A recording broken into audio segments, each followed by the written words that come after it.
Imagine a Paris where the air filled, not with church bells but with the call to prayer from a dozen different faiths, all tolerated. Picture Londoners swapping their woolen tunics for silk robes and learning to eat with chopsticks centuries before it became trendy. Think of knights in clunky armor facing warriors who could shower them with arrows from horseback at full gallop, sometimes using weapons powered by a mysterious black powder. Consider a world where a message could travel from Poland to Portugal with the speed and efficiency of a Pony Express centuries before such a thing was dreamt of in the Americas. Number 9. Your wardrobe gets a wild makeover. Get ready to ditch those itchy woolens and say hello to a whole new closet experience if the Mongols had ridden into town. 13th century European fashion was a mix of practical and, for the wealthy, increasingly elaborate. Common folk wore simple tunics made of wool or linen, often in dull colors. Men wore hose, and women wore long gowns. Shoes were generally made of leather, sometimes with slightly pointed toes, a trend that would later go wild with ridiculously long Krakos. Knights, of course, were clanking around in mail, with early forms of plate armor just beginning to appear, making them heavy and somewhat inflexible. Now, picture the Mongol influence. Mongol attire was all about practicality for a life spent on horseback and in harsh climates. The star of their wardrobe was the deel, a long, robe-like garment that overlapped in the front, often made of cotton, wool, or for the wealthier, vibrant silks imported from China. These deels were cinched at the waist with a leather or fabric belt, from which they'd hang tools, weapons, or pouches. Imagine commoners in France or Germany adopting these comfortable, durable robes. They were easy to move in, warm in winter if lined with fur, and cooler in summer if made of lighter materials. Beneath the deel, both men and women wore trousers, a sensible garment for riding that wasn't standard for European women at all. Footwear would also see a revolution. Forget those slightly pointy leather shoes. Mongols wore sturdy, high leather boots, often with thick felt linings for insulation. These boots were perfect for riding, and offered much better protection and warmth than typical European footwear of the time. Suddenly, cobblestone streets might have echoed with the tramp of these practical boots rather than the softer scuff of thin-soled shoes. And the materials. The Mongol Empire controlled the Silk Road. This meant that silk, a super luxurious and expensive fabric in Europe, usually reserved for the highest nobility or church vestments, could become much more widely available and affordable. Imagine markets in Rome or Canterbury suddenly flooded with bolts of colorful patterned silks from the east. Furs, too, were a Mongol staple, used for lining, hats, deals, and boots. While Europeans used fur, the variety and quantity brought by the Mongols from the vast steppes and forests of their empire would have been astounding. From sable to squirrel, new types of furs might have become fashion statements. Even military attire would have changed. Mongol warriors wore lamellar armor made of small overlapping plates of leather or iron stitched together. This was lighter and more flexible than European mail or early plate, offering good protection against arrows, which was crucial given their archery-focused warfare. European knights facing highly mobile Mongol horse archers might have found their heavy armor a disadvantage and could have started adopting lighter, more flexible Mongol-style armor. The iconic image of the European knight might have transformed much earlier. Color would have exploded in everyday wear, too. Mongols loved bright colors and intricate patterns in their clothing, a stark contrast to the often more subdued tones of European peasant dress. The streets of medieval Europe could have become a much more vibrant and diverse fashion parade. Number 8. Dinner time. Noodles, mutton, and a whole lot of dairy. Hope you like mutton, because your medieval European dinner plate is about to get a serious shake-up. In the 13th and 14th centuries, the European diet, especially for common people, was pretty monotonous. Bread was the absolute staple, often coarse and dark. This was usually accompanied by a pottage, a thick soup or stew made with grains, vegetables like peas and beans, and if you were lucky, a tiny bit of meat or fish. For the wealthy, meat was more common, including pork, beef, venison, and fowl, often heavily spiced if they could afford imported spices like pepper or cloves. Wine was common in the south, ale and beer in the north. Enter the Mongol culinary caravan. The traditional Mongol diet was shaped by their nomadic pastoral lifestyle. Meat, particularly mutton, was king. They also ate goat, beef, and famously, horse meat. Mongols were experts at utilizing every part of the animal. They boiled their meat, roasted it, or dried it into jerky called borts. For long journeys, a perfect protein-rich travel food. Imagine European travelers and soldiers adopting this highly efficient preserved food. Barbecue or shashlik-style skewered and roasted meats, common in Central Asia under Mongol influence, could have become a European cooking method much earlier than it did. But perhaps the biggest change would be the dairy. Mongols consumed vast quantities of dairy products, mostly from mares, cows, yaks, and goats. Their most famous drink was airag fermented mare's milk, slightly alcoholic and fizzy. While Europeans consumed cheese and butter, the sheer variety and centrality of dairy in the Mongol diet, including products like aru, dried milk curds, and various types of yogurts and cheeses, would have been novel. Airag might have become a common sight in European taverns, alongside ale and wine. These new dairy products, rich in probiotics and nutrients, could have had a significant impact on European nutrition. And then there are the noodles. While Marco Polo's tales of bringing pasta from China are debated, the Mongols, through their conquest of China and Central Asia, were very familiar with noodles and dumplings. These weren't part of the European diet at the time. Imagine the delight of discovering various forms of noodles, wheat, rice, or millet, being introduced into European kitchens. Dumplings, stuffed with meat or vegetables, could have become a new comfort food. This would have diversified the grain-based part of the European diet significantly, offering alternatives to bread and pottage. The way food was eaten might also shift. Mongols often ate communally, sharing from large pots. While communal eating wasn't unknown in Europe, certain customs, perhaps even the use of chopsticks for some dishes, adopted from Chinese culture under Mongol rule, could have filtered in, at least in some cosmopolitan centers. The spice trade, already existing but limited, would have boomed under the Pax Mongolica, making spices like ginger, cinnamon, and nutmeg more accessible and potentially transforming European cuisine from relatively bland to much more flavorful much sooner. The whole concept of a balanced meal might have subtly shifted, with a greater emphasis on protein and a wider array of preserved foods. Number 7. Superhighway surprise. The Yam mail system reaches your town. Forget waiting weeks or even months for a letter to cross the continent. The Mongols had established their rule over Western Europe. One of the first and most dubious changes would have been the introduction of the Yam system. This wasn't just a postal service, it was a communication and transportation superhighway that was centuries ahead of its time.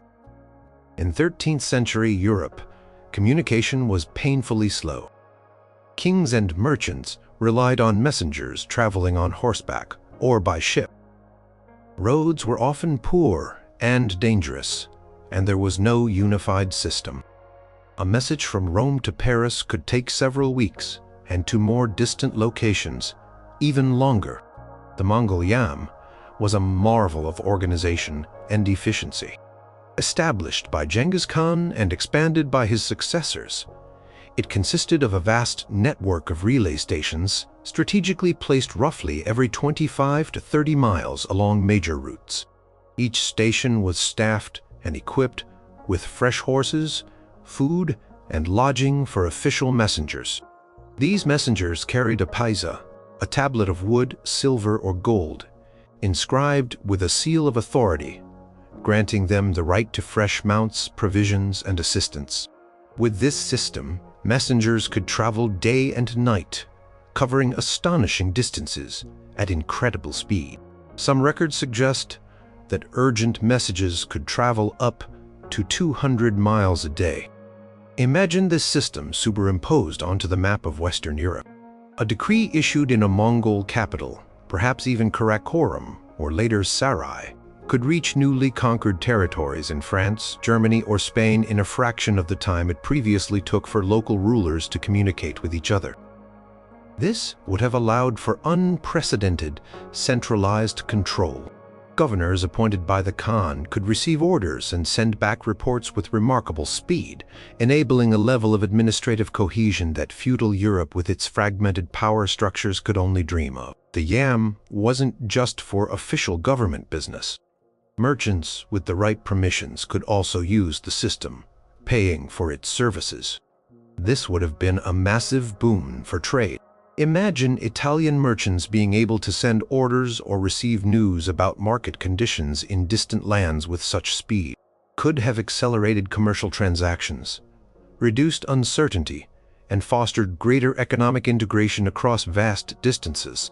Information about prices, demand, and new products could flow much more freely. The yam stations themselves would become nexuses of activity. They would require staff, horse grooms, station masters, provisioners, creating local employment. They would meet a constant supply of horses, fodder, and food, stimulating local economies around them. Presence of these well-maintained routes and protected stations would also make travel safer for anyone moving along these corridors, not just official messengers. The sheer visibility and efficiency of the yam would have been a constant reminder of Mongol power and organizational capability. It would have shrunk the world for Europeans, connecting them to a vast network stretching all the way to China and Persia. The idea of rapid, long-distance communication taken for granted today would have arrived many centuries earlier, fundamentally altering how information, power, and commerce flowed across the European landscape. Number 6. God, gods, or Golden Khan. Religion gets complicated. The religious landscape of 13th and 14th century Western Europe was overwhelmingly dominated by one institution, the Roman Catholic Church. The Pope held immense spiritual and, often, political power. Kings were crowned with the Church's blessing. Heresy was actively persecuted through mechanisms like the nascent Inquisition, and religious uniformity was generally the goal, as seen in the Crusades against Muslims in the Holy Land and pagans in Eastern Europe. Jewish communities existed in many cities, but often faced discrimination, restrictions, and periodic violence. Now, introduce the Mongol approach to religion, which was starkly different. The Mongols themselves originally followed Tengrism, a shamanistic belief system centered on the worship of the eternal blue sky, Tengri, and various nature spirits. However, as their empire expanded, they encountered a multitude of faiths: Nestorian Christianity, Islam, Buddhism, Taoism, and Judaism, among others. Genghis Khan and his successors adopted a pragmatic policy of religious tolerance. As long as religious leaders and their communities prayed for the well-being of the Khan and the Mongol Empire, and importantly paid their taxes, though clergy were often exempted from taxation, they were generally free to practice their faiths. The Mongol capital, Karakorum, was known to have churches, mosques, temples, and monasteries standing side by side. Famous debates were even held between leaders of different religions at the Mongol court. If this policy were implemented in Western Europe, the changes would be profound. The absolute authority of the papacy would be directly challenged. While the Mongols might exempt Christian clergy from taxes, as they did elsewhere, they would not likely tolerate the Pope claiming supremacy over Mongol rulers or dictating political affairs. The power of the Inquisition to root out heresy would be severely curtailed or abolished in Mongol-controlled territories. This could mean that various Christian movements deemed heretical by Rome, perhaps lingering Cathar sympathizers or early proto-Protestant groups, might have survived and even flourished under Mongol protection, leading to a much more diverse Christian landscape centuries before the Reformation. Jewish communities, often scapegoated and persecuted in medieval Europe, might have found a more secure, if still taxed, existence under Mongol rule, similar to how they fared in some other parts of the Mongol Empire. Muslim communities, which were largely non-existent in Western Europe outside of Iberia, much of which was being reconquered by Christian kingdoms, might have been able to establish themselves more freely in Mongol-controlled European cities, leading to the construction of mosques and the open practice of Islam. This enforced tolerance wasn't necessarily about a modern ideal of religious freedom. It was a practical tool for governing a vast, diverse empire. It minimized religious conflict that could destabilize Mongol rule. However, the effect in Europe would have been a dramatic shift from a largely monolithic religious culture to a more pluralistic one. Imagine cities like Paris, London, or Cologne, with not only Catholic churches but also Nestorian chapels. Mongols had many Nestorians in their ranks, including prominent figures, Buddhist temples, if missionaries followed the trade routes, and mosques. This religious diversity, imposed from above, would have fundamentally altered social interactions, cultural development, and the very identity of Europe, potentially preempting centuries of religious wars that were to come. Or it might have created new tensions as different faiths, previously suppressed, vied for influence under a new, non-Christian imperial power. Number 5. Castles vs. catapults. Warfare is never the same again. European warfare in the 13th and 14th centuries was characterized by heavily armored knights, massive stone castles, and slow, methodical sieges. The knight, encased in mail and increasingly in plate armor, wielding a lance and sword, was the dominant force on the battlefield, relying on the shock impact of a heavy cavalry charge. Defense revolved around fortifications, castles with thick stone walls, towers, and moats, designed to withstand prolonged sieges involving catapults, trebuchets, and attempts to undermine walls. The arrival of Mongol armies would have rendered much of this obsolete almost overnight. Mongol warfare was built on speed, mobility, discipline, and overwhelming firepower from horse archers. Their warriors were lightly armored compared to European knights, often wearing leather or lamellar armor, and rode sturdy steppe ponies. Their primary weapon was the powerful composite bow, which they could accurately fire from horseback, even at full gallop. Mongol armies employed sophisticated tactics, famed retreats to lure enemies into traps, encirclements, and coordinated attacks by different units signaled by flags and drums. They were masters of psychological warfare, often offering terms of surrender, but promising utter annihilation if resisted, a promise they frequently kept. Imagine a European army of knights and infantry facing a Mongol horde. The knights charge, expecting to crash into enemy lines. Instead, the Mongols would likely part like water, peppering the charging knights with arrows from all sides, targeting their less armored horses. Once the charge lost momentum and cohesion, the Mongols would swarm, using their mobility to attack flanks and rear. The European infantry, often poorly equipped levies, would be no match for disciplined Mongol cavalry. Castles, the symbols of European feudal power, would also face an unprecedented threat. Mongols were masters of siege warfare, largely because they assimilated the knowledge and engineers of every culture they conquered, especially from China and Persia. They employed huge trebuchets, capable of hurling massive stones, incendiary projectiles, and even diseased animal carcasses into besieged cities. They were adept at building siege towers, rams, and undermining walls. More terrifyingly, they were early adopters and spreaders of gunpowder weapons.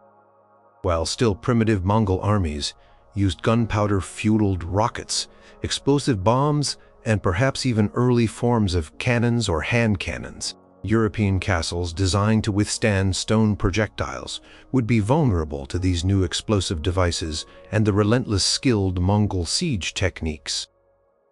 The psychological impact of such weaponry, the noise, the fire, the destruction would be immense. The very structure of European armies would have to adapt or perish. Heavy cavalry would become a liability without significant changes. European forces would need to develop their own light cavalry and horse archer capabilities or find ways to counter them effectively. Perhaps missile weapons like the crossbow would see even greater development, or Europeans would be forced to rapidly adopt and improve gunpowder technology themselves, leading to an arms race. Fortifications would need to be redesigned, perhaps with lower, thicker walls and artillery platforms, a change that historically happened much later with the advent of powerful cannons.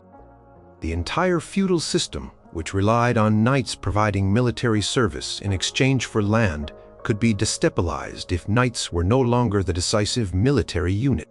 Warfare in Europe would become faster, deadlier, and technologically driven at an accelerated pace. Number 4. Your local lord answers to a new boss and a new law book. Medieval Western Europe was a patchwork of kingdoms, duchies, counties, and lordships, all loosely bound by the system of feudalism. Power was decentralized. King might rule a large territory, but his actual control over his powerful vassals, dukes, and barons was often limited. These nobles, in turn, ruled their own lands, administered justice, collected taxes, and commanded their own knights and soldiers. Loyalty was personal and hierarchical, based on oaths of fealty.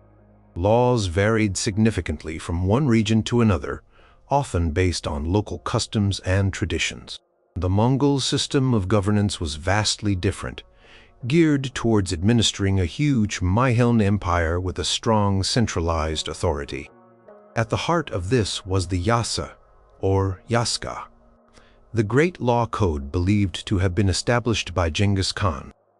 While the exact contents of the Yasa are somewhat mysterious as no complete original text survives, it is understood to have covered a wide range of matters, from military discipline and organization to criminal justice, trade regulations, and social behavior. The Yasa emphasized strict obedience to the Khan, loyalty, honesty, and harsh punishments for transgressions like theft, adultery, and desertion. It aimed to create order and unity across the empire. If the Mongols conquered Western Europe, the existing feudal structures would face a seismic shock. Local lords would find themselves subservient not just to a distant king but to a Mongol governor, Darukachi, backed by the military might of the empire and the authority of the Great Khan. These governors would be responsible for collecting taxes, conscripting troops, maintaining order, and ensuring adherence to Mongol law and administration.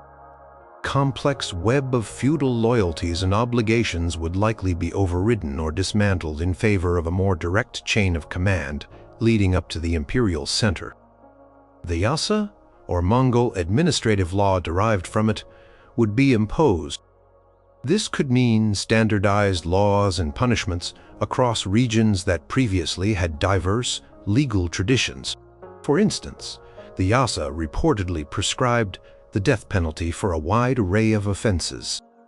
It also had specific rules regarding trade and merchants, often protecting them to encourage commerce, which was vital for the empire. Concepts like trial by ordeal, common in some parts of medieval Europe, would likely be replaced by Mongol judicial processes. The emphasis on collective responsibility, where a whole unit or community could be punished for the actions of an individual, was also a feature of Mongol rule that would be alien to many European legal ideas. While the Mongols often co-opted local elites to help govern, ultimate authority rested with them. Meritocracy played a role in the Mongol system, especially in the military and administration, where talent and loyalty could lead to advancement, regardless of birth, a contrast to the largely hereditary nature of European aristocracy. Commoners might find that their obligations shifted from a local feudal lord to a more distant, but possibly more systematic, imperial administration. Taxation would certainly be a key feature, as the Mongols were meticulous record keepers and efficient tax collectors, using censuses to assess the wealth and population of conquered lands. The familiar patterns of local governance, justice, and power that had defined medieval European life for centuries would be fundamentally reshaped under a new imperial order, bringing a level of centralization and standardization previously unknown. Number 3. Art attack. From cathedrals to, well, something different. The 13th and 14th centuries were the age of high Gothic art and architecture in Western Europe. Soaring cathedrals with pointed arches, ribbed vaults, flying buttresses, and vast expanses of stained glass were transforming city skylines. Sculptures adorned these cathedrals, depicting biblical scenes and saints. Illuminated manuscripts, painstakingly created in monasteries, were major art forms, rich in gold leaf and intricate detail. Art was overwhelmingly religious in theme, commissioned by the church or wealthy patrons seeking to display their piety.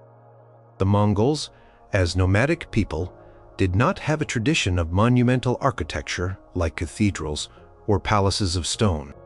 Their traditional dwelling was the yurt, a portable felt tent. Their own indigenous art forms were often portable to intricate metalwork for horse trappings, and weapons, felt and textile arts, and jewelry. However, the Mongols were great patrons and facilitators of art once they established their empire.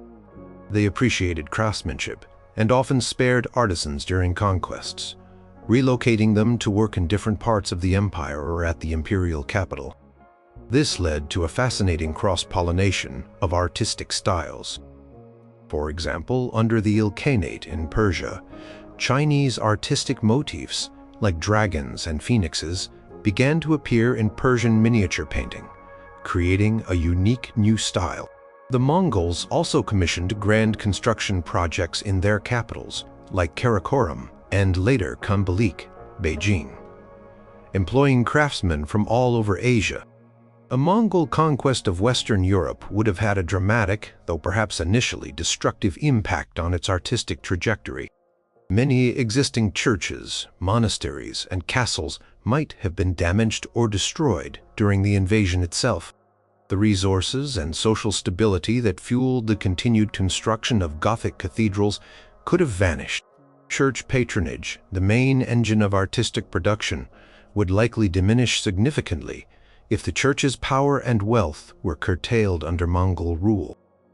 What might replace it? Mongol rulers might commission new types of structures, perhaps not stone cathedrals, but maybe grand tented encampments for their courts or administrative buildings in a new style. They would certainly demand luxury goods. European artisans, goldsmiths, weavers, painters might find themselves working for new Mongol masters, adapting their skills to new tastes. There could be a demand for luxury textiles, like silks, with Mongol or Eastern-inspired patterns, elaborate metalwork for weapons and armor in a Central Asian style, and perhaps even paintings depicting Mongol Khans and their victories, rather than Christian saints. The forced or phymatized movement of artisans, a common Mongol practice, could lead to unexpected artistic fusions. Imagine French or Italian painters and sculptors being sent to work alongside Persian or Chinese artists in a Mongol administrative center in Europe, or vice versa. This could lead to the introduction of new techniques, new materials, like Chinese porcelain, which the Mongols prized, and new subject matter. Perhaps the vivid colors and narrative detail of Persian miniatures might influence European manuscript illumination, or Chinese landscape painting techniques might find their way into European art centuries before they did historically.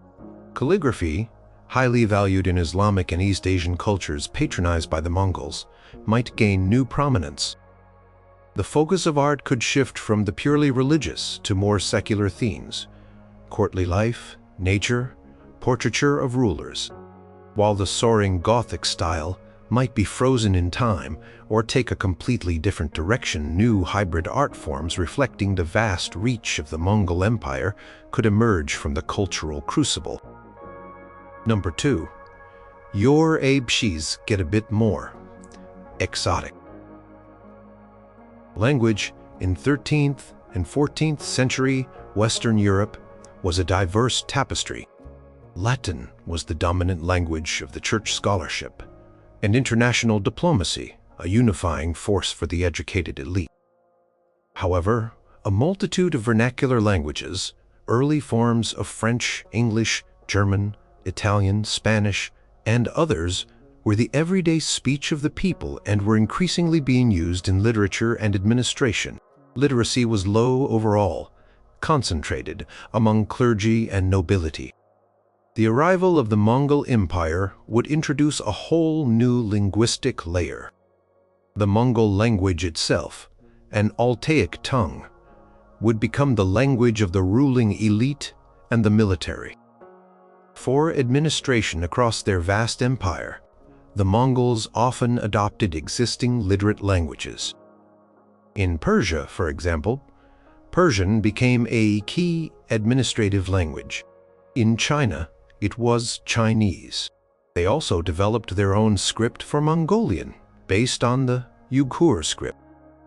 Given this pragmatic approach, it's likely that in a conquered Western Europe, Latin might initially continue to be used for some administrative tasks, or perhaps a major vernacular like French or German might be co-opted locally.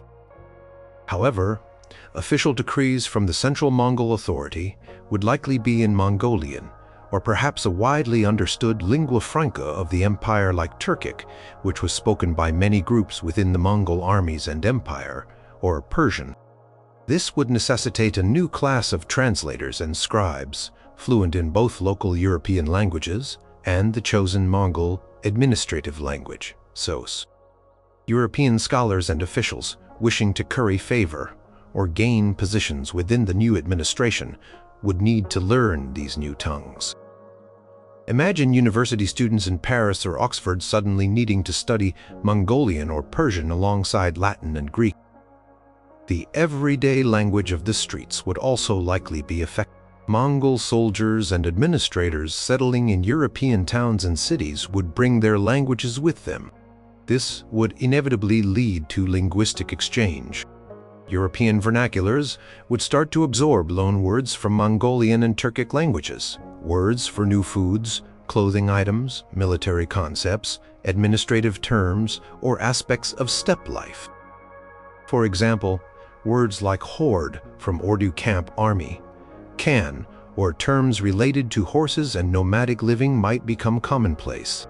Conversely, Mongol and Turkic speakers would pick up European words. In areas with significant Mongol settlement or major administrative centers, Pidgin or Creole languages might develop, simplified mixed languages that allow different linguistic groups to communicate for trade or basic interaction. The very soundscape of European cities could change, with new accents and languages heard in the markets and squares.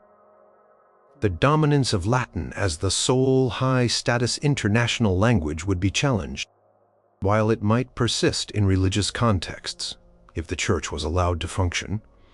A new imperial language would take precedence for secular power and administration. This could either accelerate the development and standardization of certain European vernaculars chosen for local administration, or, conversely, fragment linguistic development as communities adapted to new linguistic realities. The way Europeans wrote might also be influenced if, for example, the Mongol script or other scripts used in the empire were introduced for official purposes. Number 1. Eureka. Eastern inventions arrive centuries early. The Mongol Empire, despite its brutal conquests, created an era known as the Pax Mongolica, the Mongol Peace. This period, particularly in the 13th and 14th centuries, saw unprecedented stability and security along the Silk Road and other trade routes connecting East and West. This facilitated not only the movement of goods, but also a massive exchange of ideas, technologies, and scientific knowledge across Eurasia. If the Mongol Empire had extended into Western Europe, this torrent of Eastern innovation would have washed over the continent much earlier and more directly. Europe in this period was making its own scientific and technological progress, rediscovering classical knowledge through translations from Arabic and developing things like mechanical clocks and eyeglasses. However, many key technologies that would later revolutionize Europe were already mature in China or the Islamic world. Gunpowder, for instance, was invented in China and used by the Mongols in various forms of weaponry. While Marco Polo might have observed it, a direct Mongol presence would mean its military applications, as discussed, and potentially its civilian uses for mining or construction could have spread through Europe much faster. Printing technology, specifically movable type, was developed in China centuries before Gutenberg. The Mongols, with their need for widespread communication and administration, were aware of and utilized printing. Transfer of this technology to Europe under Mongol rule could have jump-started a European printing revolution centuries earlier, leading to a much faster dissemination of knowledge, religious texts, laws, and literature profoundly impacting literacy, education, and cultural movements like the Renaissance and Reformation. The magnetic compass, another Chinese invention crucial for navigation, was known in Europe, but its adoption and development could have been accelerated. Advanced mathematical concepts from the Islamic world and India, including algebra and the decimal system, which was slowly being adopted, might have become more deeply integrated into European scholarship more quickly. Astronomical knowledge and instruments, such as astrolabes, were highly developed in Islamic centers, like the Mare Observatory, which was built under Mongol patronage. European astronomy could have received a significant boost from this direct influx of knowledge and observational data. Chinese and Persian medicine were also highly advanced for the time, with sophisticated knowledge of herbal remedies, acupuncture, and surgical techniques. The Mongol Empire facilitated the exchange of medical knowledge across its domain.